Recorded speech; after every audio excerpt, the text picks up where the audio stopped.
Hey, Calvin Ellis here. Welcome to Spinner Rack. I was thinking about superheroes the other day. I was watching this ad on YouTube, which I'll get into a little bit later. But I was thinking about superheroes, and one of the things that always attracted me to them as a reader and as a kid was their role models at the end of the day. Okay, and most people don't seem to understand that we don't connect to these characters because they're like us. We connect to them because we want to be them, or we believe that we could be them on some level if we actually had that opportunity. So if you're into a character like Superman, like myself, there's a part of you that believes, yeah, if I had these abilities, I would go out and I would help people and I would right, wrongs and I'd save the planet along those lines. And then there's other guys, if you had the power, you'd be Thanos, which always makes me look at these guys who really support these villains like Big Business and, Dr. Doom, always makes me look at them, like, hey, got to keep my eyes on you. But one of the things that I decried about Man of Steel, yeah, I still don't like the film. One of the things that I decried about the film was that they decided that becoming a hero, or a superhero for that matter, was formulaic, that every superhero has to have some sort of trauma or some sort of dysfunction, and then they have to overcome that dysfunction first, and then somehow they become a hero. Now, the problem with that is that they never show us the actual hero. They just show us all of the trials towards overcoming all of this dysfunction, and then the moment that they're good, they're off to go, they drop the story because they don't know how to write stories about superheroes. They don't know how to write stories about heroism. In Man of Steel, the idea that Superman, and again, there's two types of heroes. There's the hero born and the hero made. A hero born with someone like Superman. He's born and all the qualities that he needs to be a hero are already there. Okay, they can be cultivated by the Kents, but they're already there at the end of the day. Whereas you have a hero that's made, meaning that some action, some traumatic action usually is what jumpstarts this guy on the path towards becoming a hero. This is like as far back as Gilgamesh and Hercules, where you have Hercules, the born hero, as opposed to Gilgamesh, the made hero, where he has to go through the experience of losing a kid to his best friend before he realizes that he has to use these abilities for the good of his people. So we go to Man of Steel, and it's really supposed to be a story about a hero made, but it's not a story about a hero or anything. It's just about just about this dysfunctional guy who happens to have superpowers and doesn't know what the hell to do with them. If John Kent tells him not to save anyone, okay. If his AI father Jor-El comes and says, hey, go out there and go fly, he goes and flies. And if Zod says, hey, it's going to be either you or me, then hey, it's going to be either him or Zod. And we saw that it wasn't Zod at the end of the day. Nope, still haven't gotten over him snapping his neck. But I look at the treatment that they've given for superheroes, how they've gotten so far away from it, how it's so ham-fisted in terms of the approach. And it's all over. It's not just the DC films. I'll see it on the CW, how they do things in comics, where these guys, I remember everybody was heralding the Ms. Marvel books with Kamala Khan when they first came out. And I just found them dreadfully boring because I said, why would I want to be this person? She's coming home. She's going through all these experiences just like a regular teenager. I'm like, well, that's great. I go through that. Where's the fun stuff that makes me want to put myself in this character's shoes and be this person? I would not want to trade the life I have with her life. And she has superpowers. Okay, that is saying a lot. She has superpowers, and I want nothing to do with this character, or I wouldn't want to trade places. That's saying a lot at the end of the day. So now there was this Gillette ad that came out on YouTube, and I was pretty surprised because normally, I've seen people dislike stuff, but I've never seen a video come out and get, say, 60,000 likes and 360,000 dislikes. Never seen anything like that before. So I watched it. And it does take a bit of stuff to actually offend me or, get me a little bit angry. But I did get my back up over this. And part of the reason was because it felt like it was an attack against men, period. Okay, not bad men, just men, period. And a lot of people say, no, it wasn't like that. It was, it was just the bad actors. And look at the good guys in there. And I use the same litmus test with this as I would do with the comics. Would I want to trade places with any guy in that video? Would I want to trade places with any guy in that advert? And the answer is no. The guys who are terrible, I don't want to be them. But then the guys who are supposedly good, I don't want to be them either.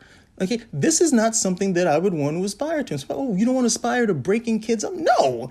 Okay, no. There is nothing about that energizes anything in me as a human being, as a man, nothing. It just looked like somebody was trying to talk down to me, one, and then two, that something is fundamentally wrong with men overall. For you to even make such an ad, I mean, it just goes without saying. If you made an ad like that for all white people or for all black people or for women, I guess that would be the easiest one. If I made an ad saying, well, hey, ladies, when it's that time of the month, you really got to be able to to rein in those emotions, and you can't use that as an excuse to do these particular things. I'm a sexist. I'm a misogynist. I'm out of a job.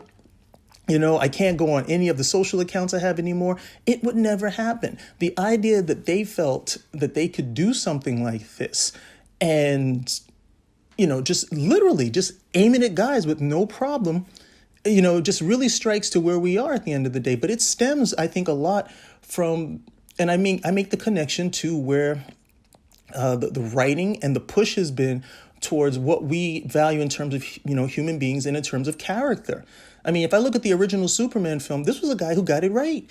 Superman didn't have to come over here and screw up and let people fall to their deaths. No, he came to this planet. The first thing he does when he comes to this planet is what? He saves someone.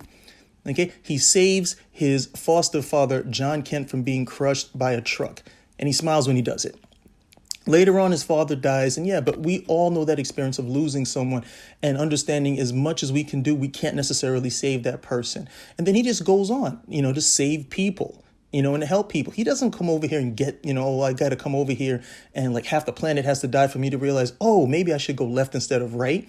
No, he finds it in himself to always come up with a solution. Okay. And those are incredibly masculine qualities at the end of the day. Superman asserts himself without being aggressive. Okay. He takes all of that masculinity. At no point does he ever come across as wimpy. Okay. He never comes across as frail, but at the same point, he's not domineering. Again, like he says in the film, he's a friend. Translate that to Man of Steel. Forget about it. You wouldn't want to be this guy's friend. Yeah. It's pulse pounding and he's punching a whole bunch of stuff and knocking people through walls, but he's dangerous. Okay. He's by no means self-assured. Okay. And why in the world would you want to trade places with this guy? Okay. You're going to end up being ostracized at the end of the day. You're not going to be able to connect to people. And that's what Superman overall wants to do. He wants to connect with human beings. He wants to be one of us, even though he's not. Okay, and that's a daily, I don't want to say struggle, but that's a daily challenge for him at the end of the day. Okay? And I see the same thing in these adverts where they have decided that in superhero stuff, they decided, well, people are fundamentally flawed and we have to get over that. No, people aren't fundamentally flawed. Okay, we're not born broken and then somehow we got to put the pieces together. No, okay, we're people. We have the ability to change. And because we have the ability to change, okay, it's a continuous process. We don't that whole thing about evolving is a bunch of malarkey, because that was the physical, evolution where we get to this point. If you, subscribe to such a stuff, we get to this point where we're walking upright, less hair, blah, blah, blah. Okay. Everything else, these are social and cosmetic things that we go through at the end of the day. And what we've been put forward is that we're going to evolve into some higher level being. Men and women haven't changed in the last, as far as I can tell from written history, last 5,000 years. Guys are pretty much doing the same stuff. Women are pretty much doing the same stuff. We still have the same complaints about each other. But what's put forward is that somehow, fundamentally, people are wrong. And right now is, I guess it's guys' turns up, at the bat to just, take a bashing. I'm kind of happy to see some pushback, towards it, because it's ridiculous at the end of the day. But I see the same parallel with, with the superheroes. And the superheroes that were successful, were the ones who, came. Okay, I mean, look at the Marvel heroes, I think are great examples. Because these are guys who were fundamentally these are the heroes that were made. Your Spider-Man, your Iron Man. Iron Man didn't just get up and say, hey, let me make this suit of armor and I can help people. He had to be put in a situation and he realizes, oh, I can actually do this stuff. He was a munitions dealer. And then he realizes, this isn't necessarily the best thing to do once he's put in that situation. But the Marvel characters come over and these guys do not come across as fundamentally flawed. Okay, these are people who change, as opposed to people who are just broken at the end of the day. That advert, presents, men as just being broken, okay, worthless. And whether you're the guy who wants to chase after the girl or the guy who comes out saying, no, the dude, not cool, it looks bad either way. You don't want to be either one of them. So it comes back to me what superheroes, like when we're putting them out there, okay, these guys represent, whether people want to realize it or not, the best qualities that human beings have to offer, male or female. Okay. And the other thing that a lot of people refuse to admit or even understand is that superheroes, look, these are masculine qualities. Superheroes from their start were men. Okay. All of the qualities that we like in these guys, okay, even with the evolution that we will give the superheroes when they're no longer flinging people through walls necessarily, but all of those qualities are masculine qualities because they were men. Okay, until we get Wonder Woman coming along and she takes a bit of prominence, these are male heroes that everybody like, that everybody resonates with, and they're promoting the best, qualities that men have to offer, if we present them that way. Now, if we focus on the worst, then yeah, everything looks terrible.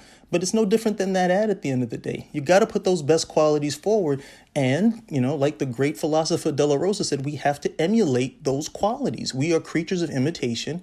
If you give us the best qualities to emulate, that's what we're going to do. If you give us the other stuff, that's what we're going to do at the end of the day. That's how human beings do it. Yeah, but the ad left a really bad taste, but it also reminded me how many of these superhero films that I've seen that have also left a bad taste because they're predicated in the same nonsense. We're not broken, but we're people. You have to give people the opportunity to change, but you also need to show them, hey, this is what you can be if you do change. Okay. Now, if I'm some guy over here and I'm pretty much getting up and I'm doing my 9 to 5 and I see this ad, the Gillette ad, I'm not changing into that. That's not worth my time. And that's where you got the whole thing wrong. It's not that you don't understand men or women. You don't understand people. Okay. And until then, hey, well, what can I say? Dollar Shave Club. I'll catch you later.